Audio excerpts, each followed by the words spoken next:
Bendiciones, amados. Gracias por estar acá con nosotros. Una bendición tenerlos de vuelta. Hoy, pues, como bien saben, tenemos el tiempo de lectura de la Biblia. Estamos leyendo y compartiendo según lo que vamos leyendo. Si tienen preguntas, lo pueden escribir por el Zoom o por el Facebook. Eh, Como bien saben, ahorita estamos leyendo Marcos capítulo 15 y estamos por terminarlo. Estamos hablando acerca de la cruz, de la crucifixión de Cristo. Entonces, vamos a continuar. Posiblemente hoy avancemos también al capítulo 16, que es el último libro el último capítulo de Marcos.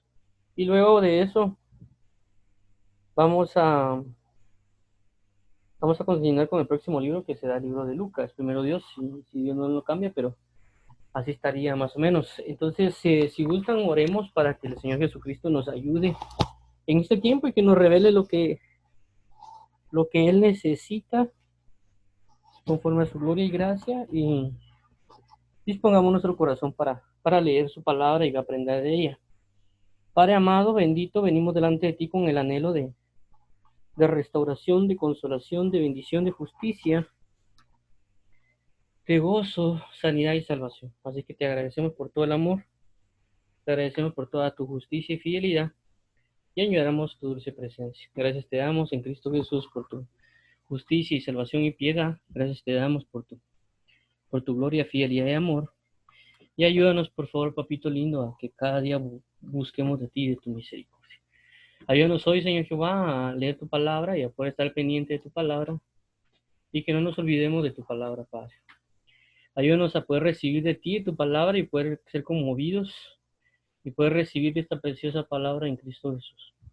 Así que te damos hoy las gracias. Ayúdanos a poder estar atentos o escuchar y también a disponer nuestro corazón a guardar y atesorar tu palabra y poder vivir en el anhelo de tu presencia en Cristo Jesús, Señor. Amado mío, amén y amén.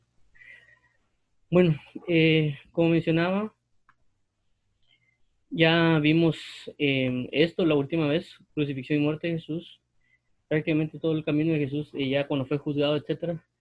Vimos cómo es que también él toma la postura del Cordero de Azazel.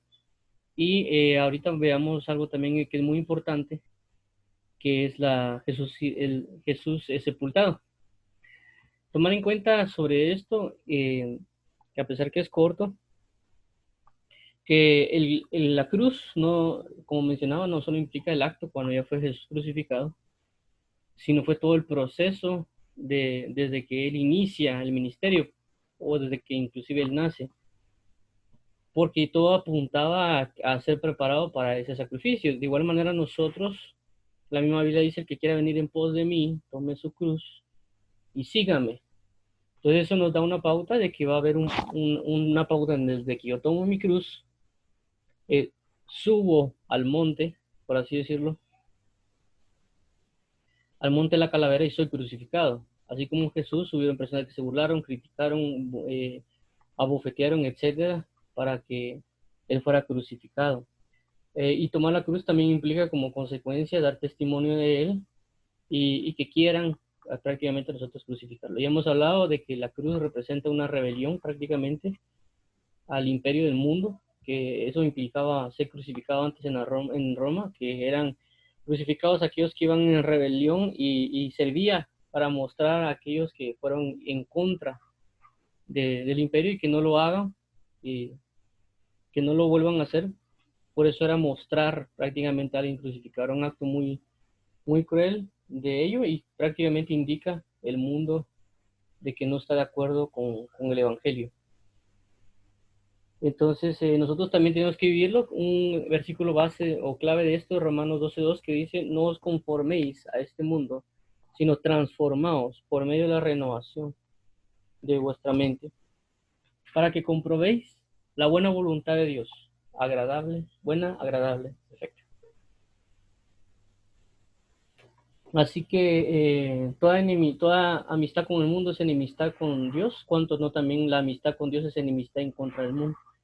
Entonces, cuando regresamos a este punto de la muerte de Cristo, entramos también a la sepultura de Cristo. Es decir, ¿por qué? Por el hecho de conocer de que el Evangelio no es solo el hecho de que Jesús murió, sino que resucitó.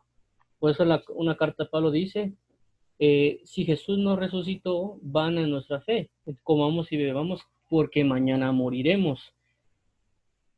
Porque tenemos una esperanza de resurrección y una de las esperanzas de las cuales eh, Pablo antes de estar en el Evangelio vivía y conocía, inclusive se muestra en el libro de Hechos, era por la esperanza a la resurrección de los justos a causa del servir en el templo de día y de noche.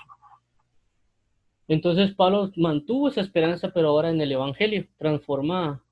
Entonces, a causa de eso, entendemos de que hay una esperanza de resurrección, a causa de que el primogénito, es decir, a Jesús, resucitó entre los muertos como primicia, como el primero. Entonces, si Jesús resucitó, nosotros también resucitaremos. Por eso la misma Biblia también dice en Tesalonicenses, a la final trompeta, los muertos en Cristo resucitarán primero y nosotros juntamente con ellos seremos transformados y luego seremos arrebatados. Entonces, prácticamente la resurrección es algo clave en el Evangelio, no solo la muerte de Cristo, sino la resurrección de Cristo. Como ya recalcamos, inclusive en la oración, en la misma Biblia dice, si confiesas en tu boca que Jesús es el Señor y crees en tu corazón que Él le levantó de entre los muertos, serás salvo. Entonces la resurrección es algo, el punto clave para el Evangelio. Entonces hay que tomarlo en cuenta porque también cuando uno ve la parte del bautismo en agua, dice que uno comparte la muerte y la resurrección con Cristo. Y también la sepultura de Cristo, cuando alguien es bautizado. Porque cuando alguien es bautizado prácticamente proclama una muerte, como que fuera a ser sepultado, se sepulta en las aguas y luego entra una resurrección. Sale la sepultura a una resurrección. Entonces eso representa de muchos casos también el bautismo en agua.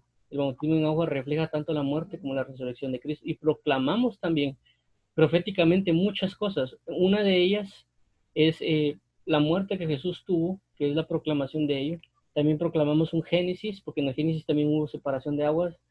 También proclamamos inclusive una gloria venidera, porque la Biblia dice, y será llena la tierra como las aguas cubren la mar, será llena de la gloria de Dios, de la palabra de Dios. Asimismo, cuando uno es sepultado, también está proclamando eso, porque será inundado como las aguas cubren la mar. Y también estamos proclamando tanto la resurrección de Cristo como la resurrección que tendremos en el postrer tiempo, cuando venga, si Cristo no viene y nosotros morimos, también seremos resucitados. Entonces, todo va entrelazado, tanto su muerte, sepultura y resurrección. Por eso es bien importante esta parte de acá, de lo que vamos a leer, y veamos lo siguiente. Cuando llegó la noche, porque era la preparación, es decir, la víspera del día de reposo, José de Arimatea, miembro noble del concilio que también esperaba el reino de Dios, vino y entró osadamente a Pilato y pidió el cuerpo de Jesús. Pilato se sorprendió de que ya hubiese muerto y haciendo venir al centurión le preguntó si ya estaba muerto. E informándose por el centurión dio el cuerpo a José, el cual compró una sábana y quitándolo lo envolvió en la sábana y lo puso en un sepulcro que estaba cavado en una peña e hizo rodar una piedra a la entrada del sepulcro. Y María Magdalena y María, madre de José, miraban dónde lo ponía. Entonces, esto es bien importante de verlo, como recalco, por varias razones. Uno, decían de que, perdón, okay, dice José Arimatea, miembro del noble del concilio, que también esperaba el reino de Dios, vino y entró gozadamente a Pilato y pidió el cuerpo de Jesús. Tomar en cuenta que José Arimatea era un discípulo que estaba como escondido de parte de Jesús. No lo dice acá, lo dice en otra cita de otro libro, ya sea Lucas. Quiero ver si lo encuentro. Vamos a ver, creo que es, no me recuerdo si es que está en varios lados. Vamos a verificarlo. No recuerdo en qué libro, pero vamos a verlo ahorita. Es Marcos 15. Marcos 15. Marcos 15.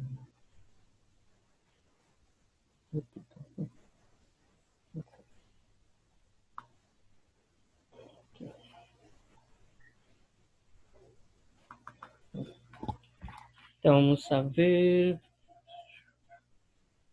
Aquí está. Si vemos en Mateo, dice, cuando llegó la noche, vino un hombre rico de Arimatea llamado José, que también había sido discípulo de Jesús.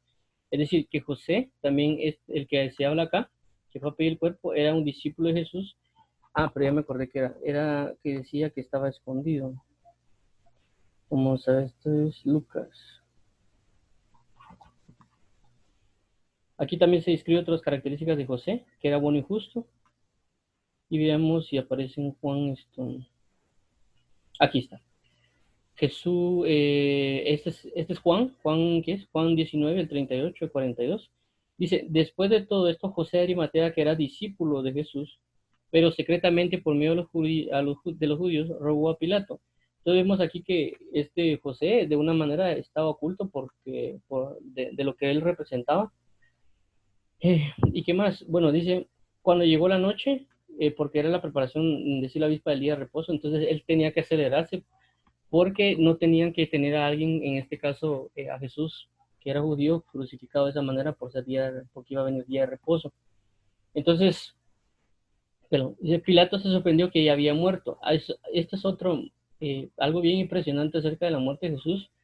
Lo confirman muchos científicos, inclusive creo que una cuestión, creo que el Discovery o el History, no recuerdo muy bien, que hicieron una investigación de eso, acerca de lo que podía padecer Jesús en la cruz. Hicieron un experimento con personas que eran vivas, que estaban vivas, trataron de simular lo que había pasado en la posición a que Jesús estaba, y la persona no pudo aguantar mucho tiempo, creo que fueron 5 o 10 minutos estar en esa posición.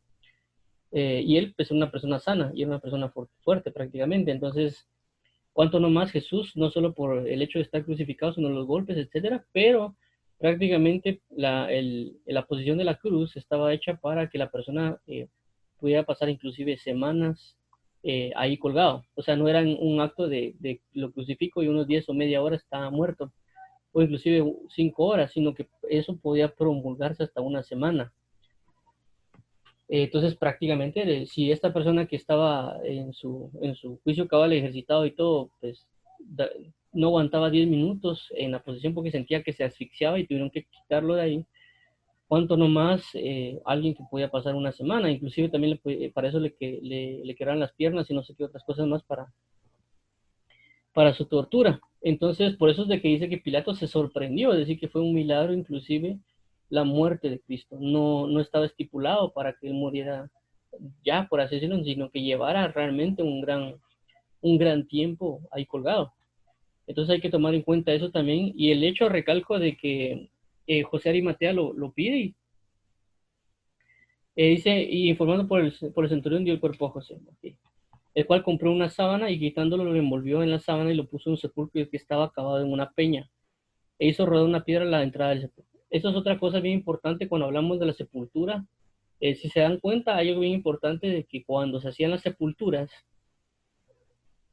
y que también vamos a verlo cuando está relacionado al versículo 16, de que la Biblia dice, vamos a ver si lo encuentro aquí la referencia, habla de que con los inicuos iba a ser contado, con los ladrones, pero con los ricos iba a ser su sepultura. Es una profecía que sí había sido marcada, pero aquí vemos que cuando uno lee, por ejemplo, un poquito de historia acerca de cómo sepultaban a las personas, eh, a los ricos se les sepultaba de esta manera, que era cavado una peña, es decir, habría un hoyo, una piedra, una peña, y ahí pues así, lo que está acá, rodaban una piedra y eso era el significado de que eh, era un sepulcro de ricos. Los demás eran así como que en nichos, como regularmente ahorita se hace, como que metidos todos en un hoyo.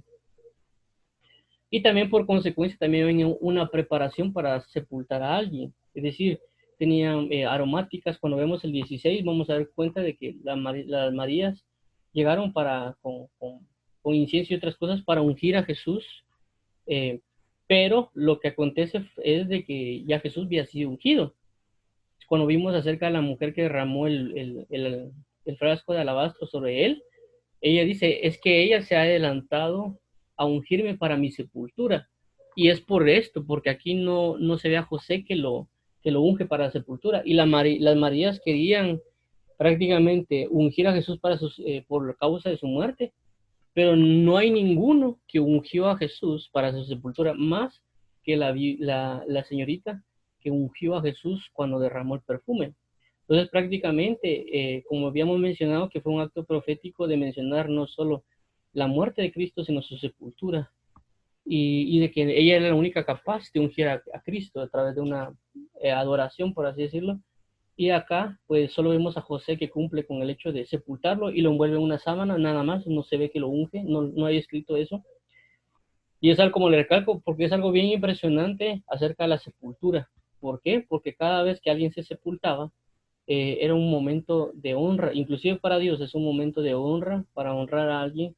La Biblia habla cuando se sepultaba David y otro dice, y fue sepultado con sus padres y durmió con sus padres. A Sara le buscaron también un lugar donde ser sepultada. A Abraham, si no estoy mal, lo sepultaron junto con Sara. Y podemos ver a través de la Biblia cómo a quienes son sepultados y quienes no. Por ejemplo, Jezabel no fue sepultada, fue comida nada más por perros. No hay sepultura. A muchos no se le encuentra sepultura en la Biblia por la maldad que tenían. También vemos de que a través de Jesús, a través del precio del apreciado, es decir, del pastor, que también lo habla Zacarías, que eran las 30 piezas de plata que compró Judas, también vemos cómo prácticamente cuando Judas rechaza el pago por el pastorado de Jesús, o sea, por la traición, los sacerdotes, los encargados que sobornaron a Judas no quisieron meterlo en el templo, sino que compraron un campo que iba a ser para la sepultura de los extranjeros. Ya habíamos hablado de que eso significa de que prácticamente nos estaban dando un lugar de honra a causa de Jesús, porque no había sepultura, es decir, no había una honra para nosotros, y por consecuencia, por no haber sepultura para nosotros, prácticamente no éramos contados dentro del pueblo de Israel. Entonces, cuando se compra a través por el precio del pastorado de Cristo, se nos compran una sepultura a nosotros por ser gentiles, entonces ya nos dan como que un acceso al pacto en Cristo, un acceso a la dignificación, por así decirlo. Entonces es bien impresionante esta parte de las sepulturas, como recalco. No es de como que menospreciarlo, dejarlo a un lado, sino que es algo bien importante de esta situación. Inclusive, el libro a Josías, por causa de su muerte, se celebró un gran tiempo, o sea, de lamentación a causa de la muerte de Josías, por ser un hombre bien entregado a Dios. Y parte de ello también se le solicitó a Jeremías, es decir, Jeremías es bien impresionante cuando él se muestra también como salmista, no solo David, sino Moisés, etcétera, pero también Jeremías. Pero Jeremías escribe una lamentación, y también esa lamentación es el libro de Lamentaciones, que habla parte de lo que es Josías también. Entonces hay una gran pauta acerca de lo que es una sepultura o lo que implica todo eso y la dignificación que a uno va a tener a causa la causa de la muerte de Cristo y el acceso o, o como la dignificación ahora a los gentiles para la entrada al Evangelio que involucre también un lugar de espera que prácticamente sería como que los muertos en Cristo resucitarán primero porque tienen un lugar de sepultura. Entonces, esto es bien importante por esta parte de lo que implica Jesús. 47, y María Magdalena, María la madre de José, miraban dónde lo ponía. Entonces, ya estando ahí prácticamente Jesús en la sepultura, prácticamente iba a esperar 3 días para pues prácticamente su cuerpo en espera, si lo queremos llamar así, porque él tenía que cumplir también una obra de prácticamente en el infierno, por así decirlo. La Biblia habla de eso, lo habla el libro de Salmos, también lo habla Pedro. Entonces Jesús estaba a la espera en ese tiempo de sepultura, estaba a la espera para ver un cumplimiento del cuerpo, pero tanto el alma como el espíritu también estaban en diferentes dispensaciones, en diferentes tiempos. Por ejemplo, se ve en el libro de Zacarías, no sé, creo que es Zacarías, cuando se le habla acerca de Josué, que tenía vestiduras inmundas y se le fue cambiado las vestimentas y el cambio de vestimentas fue retornado y Josué, recordemos que Josué en la transliteración de Josué, es decir, transliterar significa cuando nosotros, por ejemplo, en mi caso, y mi nombre es Juan, lo cambio, por ejemplo, un nombre en japonés, o inclusive a alemán, español, etcétera, no tiene la misma, inclusive pueden no cambiar la misma pronunciación o las mismas palabras porque son palabras que tal vez no se usan. Por ejemplo, en, en japonés la R, si no estoy mal, no existe sola, así como por ejemplo, eh, que esté entre una R y una D, por ejemplo, no existe solas, siempre regularmente van acompañadas, o por ejemplo, ma, me, no puede ir una m suelta regularmente en japonés, hasta donde yo recuerdo. Entonces, cuando hay una transliteración hay cambios de algo, por eso cuando vemos Josué dice, ¿cómo es? No recuerdo muy bien la pronunciación de Josué, pero es Josué, por ejemplo, en español, pero cuando se translitera se pasa a Jesús, que ya es Jesús. Entonces hay que tomar en cuenta esa transliteración, es decir, ese cambio de palabra, ese cambio de nombre. Inclusive Jesús, por ejemplo, en inglés no es Jesús, es Jesus, o sea, ya cambió inclusive la entonación solo por pasarlo en inglés. De igual manera con el portugués, eh, es, por ejemplo, Jesús, se pronuncia en portugués, entonces hay una transliteración, hay un cambio de tonalidad en la pronunciación y también en las letras. Entonces Jesús es Josué en hebreo, porque Jesús es el nombre en griego, pero en hebreo es Josué, que Josué significa Dios es salvación. Entonces, ese nombre eh, vemos en Zacarías proféticamente en revelación de que es prácticamente Jesús de quien se está hablando, de que le cambian el cuerpo prácticamente de el que tenía y se lo transforman en un cuerpo nuevo, un cuerpo de carne y hueso, no un cuerpo de carne y sangre. Eso lo habla la Biblia también, cuando Jesús se muestra y aparece a todos después. Y pasa muchas cosas como la proclamación del Evangelio, inclusive a los muertos, a los espíritus encarcelados. Y pasan muchas cosas de que prácticamente Jesús no fue como que estuvo ahí muerto y ahí esperó. Porque entendamos también, comprendamos esto, de que la Biblia habla que Él nos sustituyó en todo. Y una de las cosas también importantes de ver es de que cuando alguien muere, su cuerpo se queda aquí en la tierra, pero el alma no queda inerte. Hay creencias de otras personas de que dicen de que el alma se queda inerte sin hacer nada, es decir, de que de repente despierta y ya entró en una eternidad, es decir, a esperar hasta la venida de Cristo, al juicio final, entonces hasta ahí se despierta el alma, pero eso no es así. El alma tiene la facultad de desprenderse del cuerpo prácticamente cuando él muere, se muere y se desprende porque él tiene que entrar en un juicio. Y el juicio es automático para enviarlo a qué lugar se va a enviar mientras se espera la parte del juicio eterno. Entonces él está en espera. Por eso vemos cuando hemos leído, cuando se habla de Lázaro y el rico, de que dice que Lázaro estaba en un lugar de tormento, pero en un lugar de reposo, el seno de Abraham, y que el rico estaba prácticamente en un tormento. Y entendemos de que los dos eran judíos. Entonces ahí se entró, no es un purgatorio, simple y sencillamente es un lugar intermedio, es un lugar de espera, ya espera en condenación o espera en consolación, como en el caso de Lázaro, en lo que viene la resurrección. Tomarlo bien en cuenta por el hecho de eso, pues de que el alma va a un lugar, o va a un lugar de reposo mientras viene Cristo, o va a un lugar de condenación o un lugar de castigo mientras viene Cristo. Inclusive para el mismo creyente. Alguien que cree, si sigue pecando, va a entrar en un tiempo de condena. Otra cosa, tomar en cuenta también de que el espíritu también va a otro lugar, no se queda el espíritu conectado al alma, cambian lugar. La Biblia dice que el espíritu regresa. Por eso Jesús cuando dice, en tus manos encomiendo mi espíritu, y dice, también dice que por qué me has abandonado, entonces ahí hablan de tres cosas.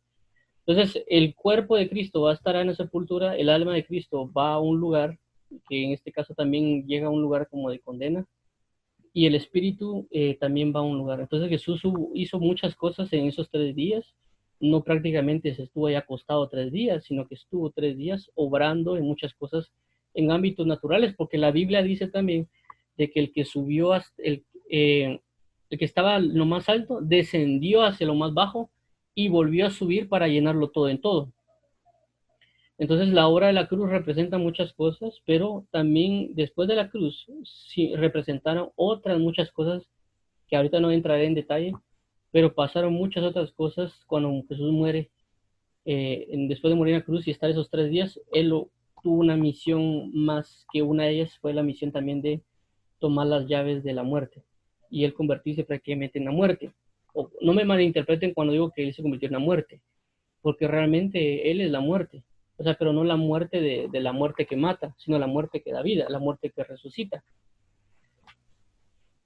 Como recalco, no vayan a malinterpretar lo que digo, no vayan a malinterpretar lo que digo, porque él lo que hace es matar, mata la carne. Entonces él es la muerte, mata la carne, mata la enemistad, mata la ira, mata la contienda. A eso es lo que quiero llegar. No piensen de una manera mala. Es decir, él es la verdad de todo. Él es todo en todo.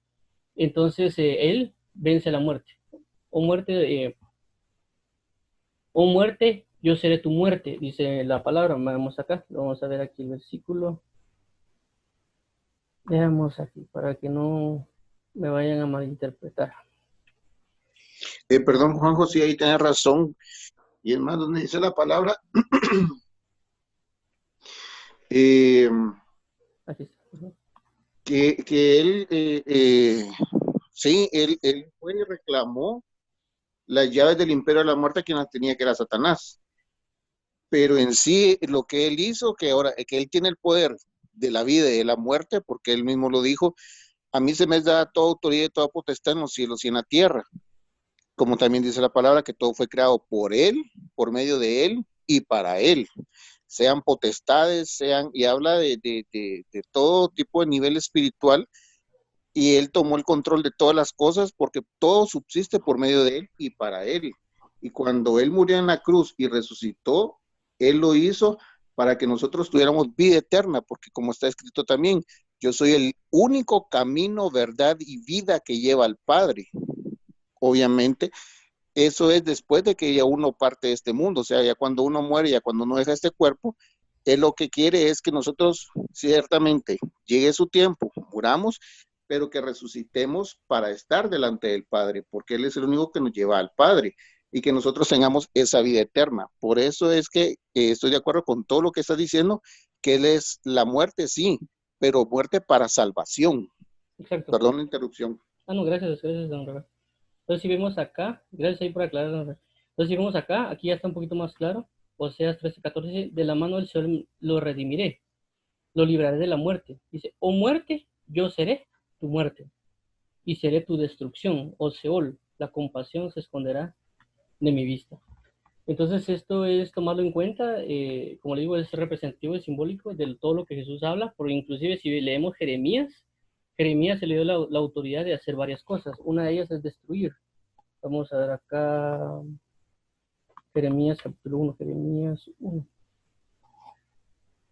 Jeremías, aquí está.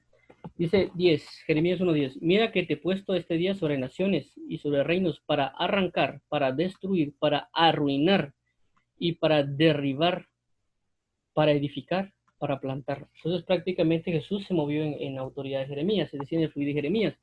Entonces Jesús vino a hacer estas cosas, vino a arrancar, destruir, arruinar, derribar. ¿Para qué? Para luego edificar y plantar. Entonces Jesús hizo muchas cosas de esas y también puede destruir a nuestros enemigos porque él destruye, es un destructor también. Como recalco de una perspectiva pura, porque la Biblia dice que para el puro todas las cosas son puras. Entonces hay que tomar en cuenta, a lo que voy con todo esto, lo que estaba hablando es de la sepultura de Cristo. Es decir, que la sepultura también guarda un misterio de lo que puede pasar con uno y lo que va a pasar. Entonces, cuando la persona va a resucitar, según lo que habla Tesalonicenses, y los muertos en Cristo resucitarán primero, y luego nosotros seremos transformados juntamente con ellos, significa de que nuestro cuerpo será unido otra vez, espíritu, alma y cuerpo en ese momento, pero será transformado el cuerpo. Es decir, el cuerpo no tendremos este mismo cuerpo. Entonces, cuando viéramos esos pasajes, vemos que Jesús también no tuvo un mismo cuerpo. Cuando resucitó, le cambiaron el cuerpo. Aunque él mantuvo sus heridas, pero le cambiaron la forma del cuerpo que él tenía. Y vemos cosas que tampoco sucedieron cuando él estaba vivo, como el hecho por ejemplo, si lo queremos llamar así, aparecer y desaparecer en un lugar que no se ve antes, el hecho de que él es velado los ojos, es decir, aunque está ahí, no lo ven o lo ven como otra persona. Son muchas cosas que se habla después de su resurrección que cambia y lo adquiere por un cuerpo. También porque el cuerpo que él hubiera tenido en un principio fue lleno de pecado y ese cuerpo ya era inservible por la manifestación de pecado. Y también porque si leemos la Biblia habla de que Pablo dice, miserable de mí, ¿quién me librará de este cuerpo de muerte? Porque con mi mente sirvo a Cristo, pero con mi cuerpo sirvo al pecado, a la ley de pecado. Entonces eso significa que también, y eso tomarlo en cuenta, de que los demonios, espíritus inmundos toman cuerpos, es decir, habitan en el cuerpo. Y lo otro también que tomar en cuenta es, aparte de que habitan ahí, también nosotros tenemos una ley de pecado y que está en nuestro cuerpo, no está en el alma ni en el espíritu, está en el cuerpo. Hay una ley de pecado, por eso Pablo dice, ¿quién me librará de este cuerpo de muerte? ¿Por qué? Porque hay liberaciones. La primera liberación que nos dan es la liberación del espíritu. A la hora de creer en Jesús, nosotros cambiamos de muerte a vida, nacemos de nuevo. Entonces nuestro espíritu nace y eso involucra que también nuestra alma entre a un nuevo nacimiento también y que esa alma también sea moldeada. Por eso es en la Biblia que tenemos que ser transformados, o sea, renovar nuestro entendimiento, nuestra alma tiene que ir cambiando para no habitar nuevamente en muerte, sino que tiene que ir siendo transformada la forma de pensar. De lo contrario, vuelve a caer en muerte, no toda el alma, sino que parte del alma. Por eso que hay personas de que, por ejemplo, tienen los sentimientos muy duros, sus sentimientos prácticamente están muertos, no sonríen, ni se entristecen, ni nada, y ya están prácticamente como esa parte está muerta. Hay otras partes también que pudieron moldearse, por ejemplo, como la inteligencia de alguien pudo haber sido manipulada y eso quedó en muerte, por así decirlo. Por eso ese proverbio, o simples hasta cuándo amaréis la simpleza, y vosotros burladores amaréis el burlar, porque dejaron esa parte como una simpleza, es decir, lo dejaron como que ahí está, esa parte del alma, ahí está, no la toquen, hay que quede simple, como ignorancia. Entonces hay partes que están muertas en el alma que tienen que resucitar. Entonces nosotros tenemos que, esas son las liberaciones, el alma, inclusive otra de las liberaciones es el hecho de caminar en obediencia para alcanzar la vida eterna, porque ya el alma tiene que ser formada en esas áreas. Pero la última liberación de todas es la del cuerpo. El cuerpo es prácticamente una cárcel para enseñanza y aprendizaje del hombre. Y como lo marca en el caso de Pablo, que habla de que quién me liberará de este cuerpo de muerte. Le he pedido 3 veces al Señor que me quite este aguijón, dice el apóstol Pablo, pero me dice, bástate en mi gracia, porque mi poder se perfecciona en tu debilidad. Entonces hay un propósito en este cuerpo. La Biblia habla, como ya he hablado en varias ocasiones, habla de tres esclavitudes. Está la esclavitud nivel espíritu, la esclavitud nivel alma y la esclavitud nivel cuerpo. El espíritu es la vanidad de vanidades, todo es vanidad, dice el Eclesiastés. Ahí encierra, porque hay una llenura del Espíritu Santo, vanidad es vacío, y hay una llenura del Espíritu Santo cuando entramos en él, entonces estamos llenos de vanidad, porque todo el mundo es vanidad, se mueve a nivel de vanidad. Segunda es la que la Biblia dice en Romanos, de que Dios nos sujetó a desobediencia para poder tener misericordia a nosotros. Eso está en el alma, porque el alma es la que está sujeta a desobediencia también. Y la tercera, que es la del cuerpo, que el apóstol Pablo dice, ¿quién me librará de este cuerpo de muerte? Entonces, la última liberación es la del cambio de cuerpo. Es decir, ya este cuerpo de pecado ya no lo tendremos, ya no tendremos ninguna ley en este cuerpo que nos haga pecar. Ya no habrá nada de eso. ¿Me entiendes? Por eso el apóstol Pablo dice, lo que quiero hacer no hago. Entonces, vamos a leerlo para que quede un poquito más claro esta parte de Pablo. Vamos a ver, vamos a ver, liberar cuerpo. Aquí está, es 7:27. Aquí está, miren, el pecado que mora en mí. ¿Qué diremos pues? La ley es pecado en ninguna manera.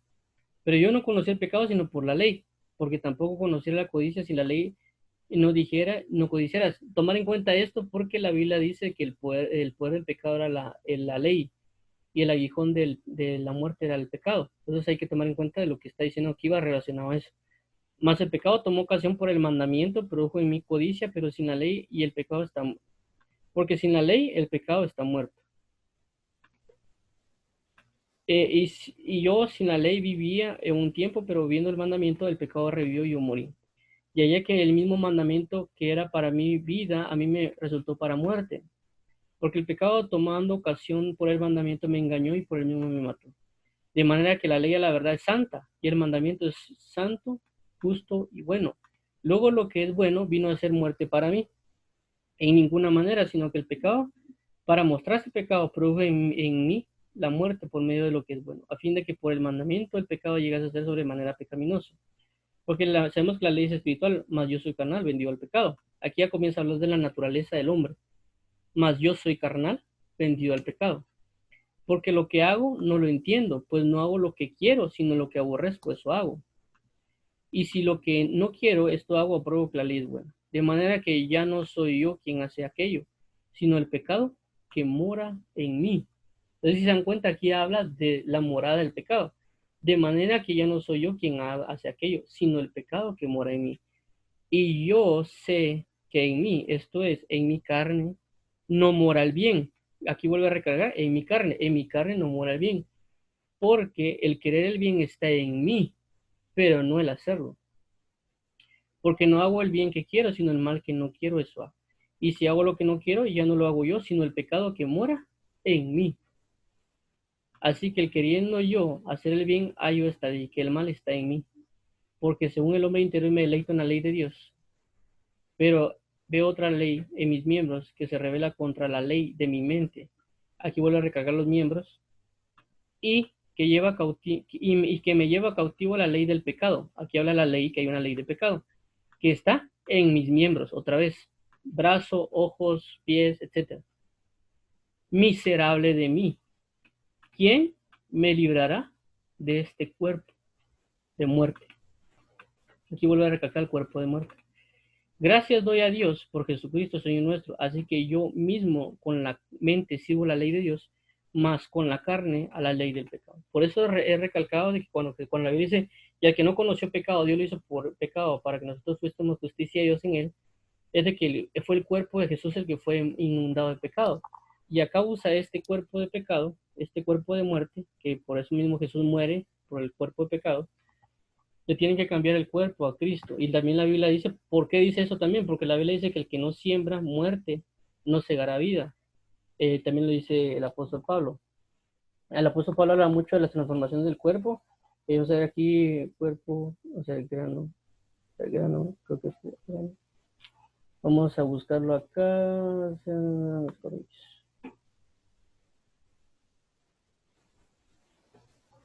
Aquí está. 1 Corintios 13, 15, 37. Y lo que siembras no es el cuerpo que ha de salir, sino el grano desnudo, ya sea de trigo o de grano. Vamos a ver aquí, habla del cuerpo, vamos a ver cuerpo animal. Aquí estamos. Dice 1 Corintios 40, se siembra en deshonra, resucitará en gloria. Cuerpo de pecado, resurrección a nuevo cuerpo. Se siembra en debilidad, otra vez cuerpo de pecado, el cuerpo que tuvo Jesús, resucitará en poder. Se siembra en cuerpo animal, resucitará un cuerpo espiritual. Hay un cuerpo animal y hay un cuerpo espiritual. Así también está escrito, fue hecho el primer hombre Adán, alma viviente, y el posterior Adán, espíritu vivificante. Entonces esto, recalco, esto es con respecto al cuerpo, la transformación que Jesús recibió en la resurrección, pero como les digo, estuvo un proceso de 3 días primero, hasta resucitar, resucitó con un nuevo cuerpo.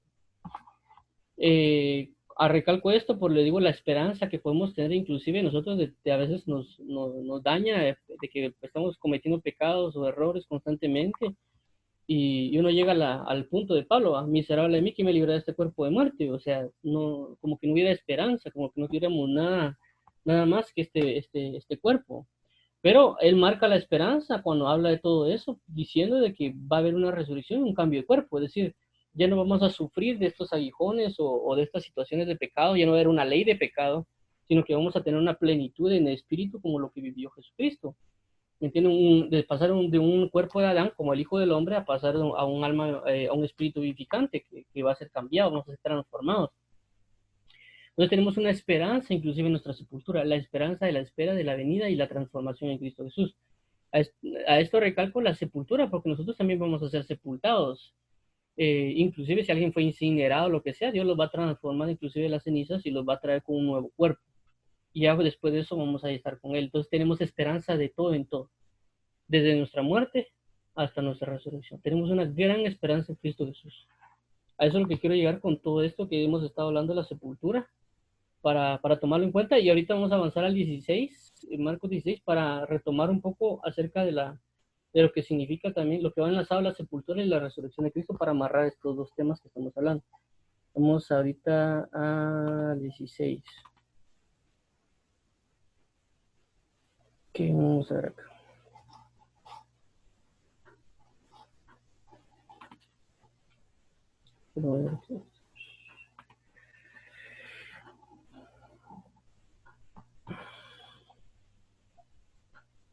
que vamos a la resurrección. Ay, sí. Vamos a leer la resurrección. Dice, cuando pasó el día, esto ya es capítulo 16, cuando pasó el día de reposo, María Magdalena, María la madre de Jacobo y Salomé compraron especies aromáticas para ungirle. Y muy de mañana, el primer día de la semana, vinieron al sepulcro y ya salió el sol. Pero decían entre sí, ¿quién nos removerá la piedra de la entrada del sepulcro? Pero cuando miraron, vieron removida la piedra, que era muy grande. Y cuando entraron en el sepulcro, vieron a un joven sentado al lado derecho, cubierto de una larga ropa blanca, y se espantaron.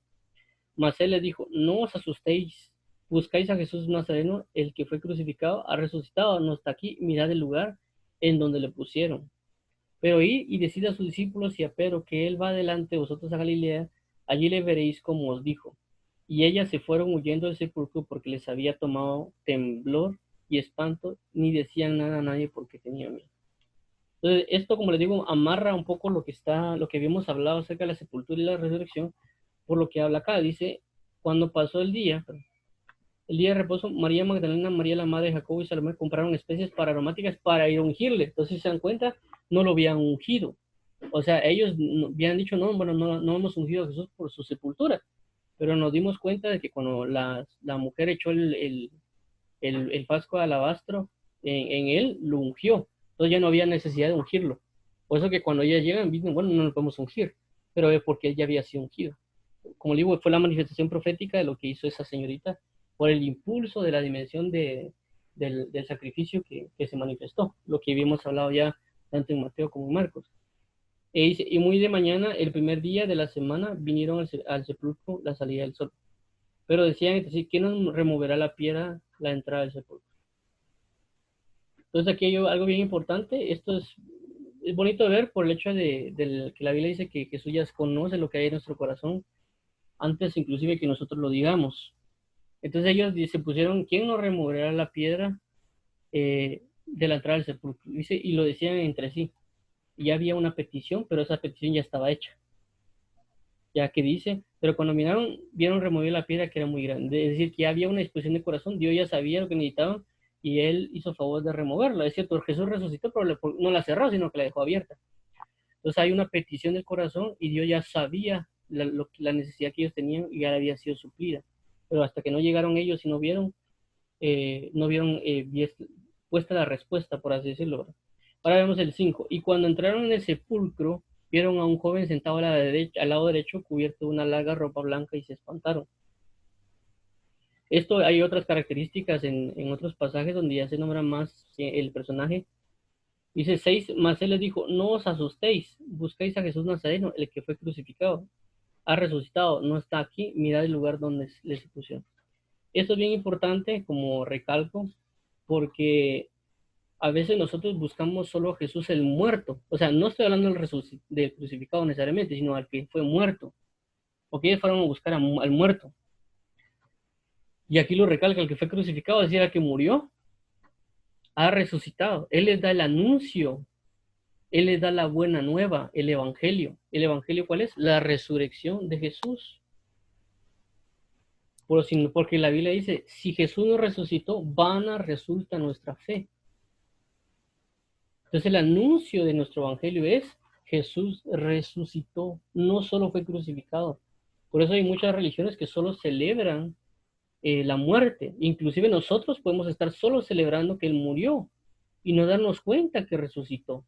Cuando nosotros comprendemos que resucitó, nuestra vida cambia porque conocemos un poder más grande.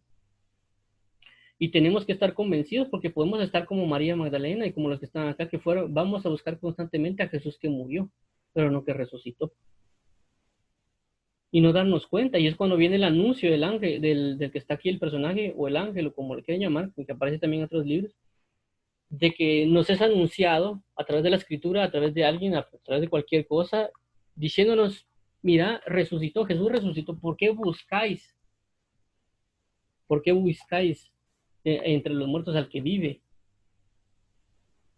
Entonces nosotros, inclusive también puede hacer referencia que nosotros estamos buscando dentro de personas, a ver quién nos habla de Jesús. Estamos buscando entre los muertos porque está muerto. Vamos a religiones, a un montón, inclusive a mí me pasó, yo fui a varias religiones para conocer quién era Cristo. Entonces estoy buscando entre los muertos al que vive. No se puede. Ahí es donde dan el anuncio y nos dicen, Jesús resucitó. ¿Por qué buscas dentro de los muertos al que vive? Nosotros tenemos que salir de ese entender de que tenemos que ir a buscar a la vida de la palabra, a la vida de la oración, a la vida en Cristo en consagración, para que Él nos revele que Jesús resucitó, que está vivo, y entrar en una salvación. Como recalco otra vez, si confiesas con tu boca que Jesús es el Señor y crees en tu corazón que Dios resucitó entre los muertos, serás salvo. ¿Por qué? Por este hecho, de que no solo murió, sino que resucitó. Porque si hubiera solo muerto, no hubiera terminado la obra. ¿Por qué? Porque cuando Él resucita, da una novedad de vida y un nuevo pacto. ¿Por qué? Porque con la Biblia dice, y inclusive es un pacto eterno, porque la Biblia dice que si hay muerte, hay un testador, o sea, se da el testamento. Es decir, por ejemplo, actualmente, si alguien viene y tiene una casa, etcétera, y dejó escrito hay algo diciéndole que, bueno, cuando yo me muera voy a entrar a esta casa y se lo va a tal persona, etcétera. Entonces, cuando eso sucede, y prácticamente la persona se muere, viene un abogado y dice, bueno, si se murió, él dijo que iba a dejar esto, está ahí. Bueno, entonces aquí está. Y la persona recibe si es una casa, un carro, recibe esa herencia. ¿Me entiendes? Pero ¿qué pasa? Ya no está la persona que uno ama. Ya no existe. O sea, ya no puedo tener una relación con él. Pero en este caso con Jesús, por eso es que nos dieron el Espíritu Santo, porque era promesa de ese antiguo pacto. Cuando Jesús resucita, ahora no solo ya tenemos las bendiciones de la muerte a causa de la herencia, o sea, tenemos todas las bendiciones de las herencias, sino que también se estipula un nuevo pacto. Al estipularse un nuevo pacto, ya no hay una muerte, porque la Biblia dice que solo es dado una vez que muera el hombre, luego el juicio. Entonces Jesús también fue juzgado. Entonces fue la muerte y hay un juicio, entonces Jesús está establecido para vida eterna, es decir, de que este pacto nuevo que tenemos nunca se va a acabar. Es un pacto eterno. Entonces, ya con esto, por ejemplo, a lo que voy es de que tenemos la facultad no solo de la muerte, sino de la resurrección de Cristo, y conforme a esa nueva vida, tenemos una gran gloria, inclusive una cobertura, porque estamos bajo la cobertura del pecado, pero ahora estamos bajo la cobertura de la vida en Cristo Jesús, o la cobertura de la resurrección. Entonces es importante verlo, como le recalco, la unión entre no solo la muerte de Cristo, sino la sepultura de Cristo y la resurrección de Cristo. ¿Me entiendes? Y luego viene el arrebatamiento. Bueno, eso es el orden que yo conozco. Jesucristo en la cruz, muerte en la cruz, sepultura, resurrección, y luego arrebatamiento. Es bien tomarlo en cuenta. ¿Por qué? Porque yo no puedo vivir un arrebatamiento sin cruz. ¿Me entiendes? Hay muchos, en los tiempos que estamos viviendo, que viven un arrebatamiento sin cruz, y eso no se puede hacer. ¿Me entiendes? Entonces, por eso, si no predicamos la cruz de Cristo y su muerte y resurrección, no podemos necesariamente solo hablar de la venida de Cristo. Tiene que estar unida. No solo puedo hablar solo de la venida de Cristo, porque si predico solo la venida de Cristo, estoy siendo como los fariseos que querían la venida sin la cruz. Entonces ellos solo se enfocaban en ver la venida de Cristo, venida del Mesías, que iba a venir a liberarlos, etcétera, etcétera, etcétera, pero se desenfocaron de la cruz. Entonces cuando vino el crucificado, no le pusieron atención al crucificado. Solo querían el del arrebatamiento. Igual nos pasa en este tiempo. Nosotros tenemos que ver no solo el arrebatamiento, sino la cruz. Porque el arrebatamiento aparentemente parece sencillo, ¿no? Que Jesucristo viene y me voy a llevar arrebatado. Amén. Y así va a ser, porque dice la Biblia que hay que orar para ser tomados por dignos. Pero cuando hablamos de cruz, no, porque la cruz ya involucra que yo muera. Uno involucra que yo sea salvo y que sea rescatado, pero el otro involucra que yo muera, que yo dé mi vida. Ya hay una gran diferencia. Por eso Jesús, como recalco, crucificado, sepultado, resucitado, arrebatamiento. Por eso es importante el bautismo en agua para la persona que no lo ha hecho, porque el bautismo en agua lo que hace es participar y proclamar con un acto profético, con una manifestación. Inclusive yo lo llamo un acto de adoración, no solo un acto profético, del hecho de tener el bautismo en agua. Porque el bautismo en agua está declarando a la persona, es un acto de fe. La Biblia dice que están la fe y están las obras, que la fe sin obras es muerta. Entonces cuando yo creo, dice, el que confiesa que Jesús es el Señor y cree en su corazón que Dios le levantó de entre los muertos, será salvo. Entonces, cuando alguien declara esa palabra, lo dice una palabra de fe, pero también cuando se bautiza en agua, está dándole vida a esa fe por medio de una obra que es el bautismo en agua. Entonces, tomarlo bien en cuenta y como le digo, es bien importante el bautismo en agua, súper importante porque lo manifestó Jesucristo desde Juan el Bautista y luego Jesucristo y lo estuvo diciendo para hacer discípulos. Es decir, todo evangelio que nosotros prediquemos tiene que ir acompañado del bautismo en agua. No podemos ignorar el bautismo en agua. ¿Me entienden? No podemos ignorar el bautismo con el Espíritu Santo, sino que hay que recalcarlo y remarcarlo. Cuando eso lo vemos muy cimentado, por ejemplo, Juan el Bautista lo hacía, predicaba a Jesús y junto con ello el bautismo en agua. Jesús también dice que le dijeron, tú bautizas más discípulos que Juan. Jesús no, decía que Jesús no bautizaba, los que bautizaban a sus discípulos. Y luego también vemos como Jesús le dice, ir y hacer discípulos, bautizándolos. Y también dice la Biblia, cuando Pedro predicó, dice, arrepentirse y convertirse y bautícense cada uno de vosotros. O sea, y va acompañado el bautismo. Siempre cuando vemos en la palabra regularmente va acompañado. Cuando vemos al el eunuco dice, ¿y qué impide que yo sea bautizado? Luego recibir el evangelio. Vemos también al carcelero, también dice, él también dice que él iba a ser bautizado, nomás creyó. También vemos a Cornelio que nomás dice, cuando le desciende el Espíritu Santo y recibe el Espíritu, dice, ¿qué me impide a mí que ellos reciban el bautismo en agua? Entonces siempre el Evangelio va acompañado del bautismo en agua. O sea, no nos olvidemos del bautismo en agua, porque olvidarnos del bautismo en agua estamos olvidándonos de la sepultura, de la muerte, sepultura y resurrección de Cristo. ¿Me entienden? Entonces es tomarlo bien en cuenta y nosotros prácticamente, por así decirlo, estar capacitados para bautizar en agua. Y les digo esto por lo mismo, pues, porque si cuando hablo de capacitar para bautizar en agua, estoy hablando prácticamente de ser discípulo de Jesús, porque hay una diferencia entre que yo crea en Jesús a que yo sea un discípulo de Jesús. Había muchos que creían en Jesús. La Biblia habla que creía tal persona, creía tal otra, pero no todos eran discípulos, porque el discípulo lo seguía. Tenía que olvidarse de muchas cosas. Entonces, para que alguien tenga la capacidad de bautizar, tiene que ser discípulo, no un creyente. ¿Me entienden? Y a eso hablo con ser capacitado, porque si la Biblia dice ir y hacer discípulos bautizándolos, también significa que yo tengo que enseñarles. Y Dios me tiene que dar la autoridad para que yo pueda bautizar. Ya teniendo esa autoridad, puedo bautizar, porque hay mucho falso de bautismo. Entonces, es la necesidad de bautizar a la persona también, es decir, enseñarle el evangelio y si él se quiere bautizar, bueno, ya es decisión de él, pues, pero uno ya cumplió con decirle, mira, tienes que creer y ser bautizado. La Biblia habla de eso, como le recalco. En muchos pasajes de la Biblia regularmente siempre va amarrado la predicación del evangelio a un bautismo, acompañado del arrepentimiento. ¿Por qué? Como le recalco, porque es la obra de la fe, porque es parte de la obra de la fe, porque la fe sin obras es muerta. Uno. Segundo, ya viendo a nivel profético, estamos profetizando a través de ese acto profético tres cosas. El Génesis, es decir, el cambio de las tinieblas a la luz, y eso lo hablaré tal vez en otro aspecto, lo que es el juicio, el juicio de la luz. El juicio de la luz involucra tanto el creer en Jesús como luego creer en el juicio de las aguas. Hay varios tipos de juicios. El juicio de la luz, luego el juicio de la luz le sigue el juicio de las aguas. Entonces en Génesis marca el juicio de la luz más el juicio de las aguas. Entonces se manifiesta, igual Jonás, Noé, cuando vemos a Noé también se manifiesta eso y también lo manifiesta Jonás. Entonces marcamos el que fue, el que era y el que ha de venir. Las tres conforman el bautismo en agua. Entonces por eso tenemos que aprender a bautizar en agua. En el sentido de aprender es la administración que se va a dar porque también hay liberaciones, hay ataques para que la gente no se bautice, hay contiendas para ello, tanto de convencer, de prácticamente que el Espíritu Santo lo convenza a la persona que lo use uno para tratar de transmitirle que es necesario que se bautice en agua.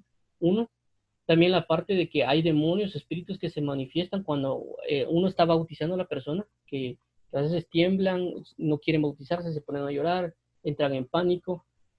Hay otras situaciones también, pues, que tal vez no lo toman en cuenta, muchas cosas, o las personas solo quieren hacer porque sí. Entonces hay mucho discernimiento también que hay que ver cuando alguien se bautiza. Inclusive cuando alguien después sale del bautismo, porque hay casos también que pasan cuando hay personas que después de bautizarse que entran en liberación, hablan en lenguas, o inclusive Dios quiere darle una profecía a la persona. Entonces uno tiene que estar bien atento para la manifestación y ministración de que se puede dar sobre la persona con el bautismo en agua. Por eso hablo que es bien importante eso, no ignoremos, no tengamos solo eso de, vamos a predicar el Evangelio y olvidarnos del bautismo en agua. Y por eso estar dispuesto porque en cualquier momento puede pasar. Podemos hablarle a alguien acá y puede pasar de que él quiera bautizarse y tenemos que ver cómo lo hacemos. Y recalco esto porque yo he vivido, pues yo no sé cómo no ha sido la vida de los demás, pero en la vida que he vivido, por ejemplo, me ha tocado de que en todo mi tiempo no tuve como que una enseñanza de esto. Es decir, solo hablaban de predicar y todo, pero nunca como que la enseñanza de ir amarrado el evangelio con el bautismo. Sí se hace en las iglesias, por supuesto, pero no es como que hay un énfasis. O sea, se hace cada cuánto, cada mes, ya lo tienen como que así estipulado, no es como algo urgente. O sea, sí es urgente la predicación, pero no es urgente el bautismo. Y realmente las dos van de la mano. Cuando uno se pone a leer la Biblia acerca del bautismo es bien impresionante porque es un proceso que se detiene. Si alguien no se bautiza es un proceso que se detiene. Eso lo podemos ver en el libro de Éxodo. Perdón que recalque tanto en esto, pero es por lo que estamos hablando de la muerte y resurrección, porque el bautismo recalca en la muerte y resurrección de Cristo. Ahorita lo vamos a ver, vamos a hablarlo rápido. Pero cuando sale el pueblo de Egipto, prácticamente representa cuando nosotros salimos del mundo y luego entramos al Mar Rojo. Entonces en el Mar Rojo nos detenemos mientras el enemigo viene. Cuando Moisés abre las aguas, Moisés representa a Cristo que abre las aguas del bautismo y la persona va a pasar por las aguas del bautismo. Si la persona no pasa por las aguas del bautismo, los enemigos de Egipto todavía están ahí. Hasta que la persona no pase al siguiente lado, no puede haber una muerte de los egipcios. Entonces, por eso es importantísimo el bautismo de agua. El bautismo de agua está bien marcado en toda la Biblia, en figuras, etcétera. Y recalco eso. Vamos a leer un poquito ahorita esto de Romanos 6. Romanos 6 habla de la muerte, también hay otros, pero Romanos 6 habla de esto. Bueno, ahí estamos. ¿Qué pues diremos? ¿Perseveraremos en el pecado para que la gracia abunde? En ninguna manera. Porque los que hemos muerto al pecado, ¿cómo vivimos en él? ¿O no sabéis todos los que hemos sido bautizados en Cristo Jesús hemos sido bautizados en su muerte?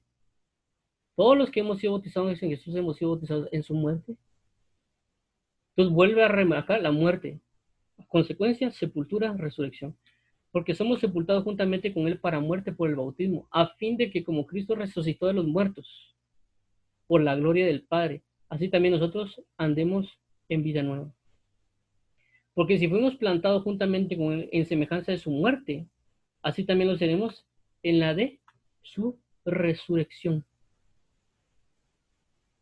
Sabiendo esto, que nuestro viejo hombre fue crucificado juntamente con él para que el cuerpo del pecado sea destruido, a fin de que no sirvamos más al pecado. Porque el que ha muerto ha sido justificado por el pecado. Si morimos con Cristo, creemos que también viviremos con él. Sabiendo que Cristo, también habiendo resucitado entre los muertos, ya no muere, la muerte no se enseñorea más de él. Porque en cuanto murió al pecado, murió una vez por todas, más en cuanto vive, para Dios vive. Es lo que vimos, lo que acabamos de hablar. Así que también nosotros consideremos muertos al pecado, pero vivos para Dios en Cristo Jesús, Señor nuestro. Reine pues el pecado en nuestro cuerpo mortal, de modo que lo obedezcáis en sus concupiscencias. De modo que lo obedezcáis en sus... no reina pues el pecado en nuestro cuerpo mortal, de modo que lo obedezcáis en sus concupiscencias. Y tampoco presentáis vuestros miembros al pecado como instrumentos de iniquidad, sino presentaos vosotros mismos a Dios como vivos entre los muertos y vuestros miembros a Dios como instrumentos de justicia. Porque el pecado no se enseñorea de vosotros, pues no estáis bajo la ley, sino bajo la gracia. Entonces, a lo que quiero llegar con todo esto es muerte, sepultura, resurrección. Entonces, el que predica el Evangelio tiene que estar propenso a saber cómo bautizar. En el sentido espiritual, pues, o sea, es tener la autoridad para hacerlo, y porque prácticamente solo es echarlo al agua, por así decirlo, así literalmente, meterlo al agua, pero a lo que voy es de que a veces hay cosas que se tienen que hacer antes de bautizar, o ya sea orar por la persona, explicarle, tomar autoridad sobre la situación, porque hay personas que se alteran mucho y a veces solo es un charquito de agua, no es ni gran cosa, ni es que lo vayan uno al mar, a que esté en el mar y que lo metan, ¿no? Sino que es inclusive una piscinita y tienen miedo solo de hacerlo eso. Entonces vemos que son entes espirituales que gobiernan y otras cosas más que no hablaré en este momento, pero es bien importante.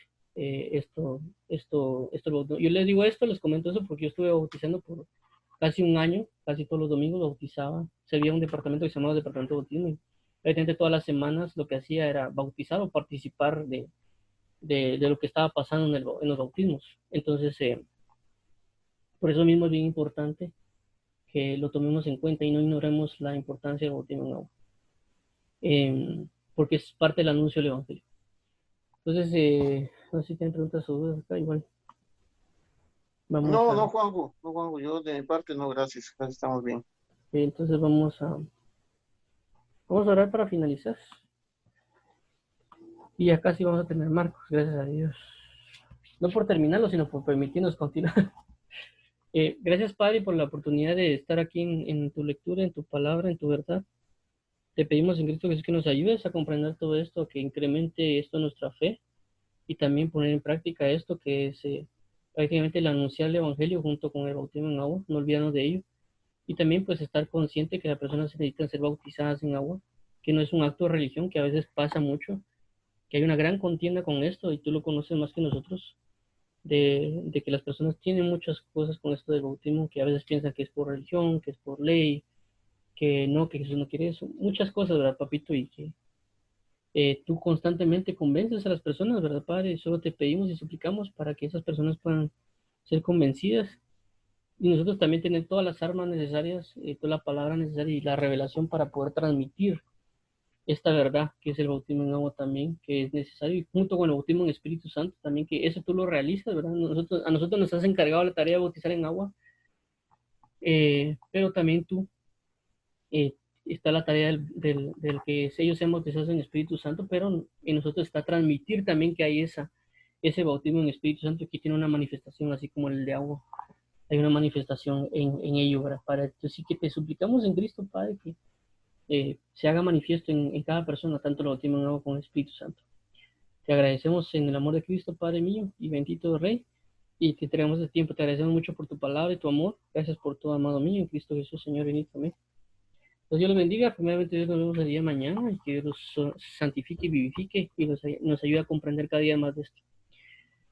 Amén. Dios los bendiga. Dios te bendiga, Juanjo, gracias.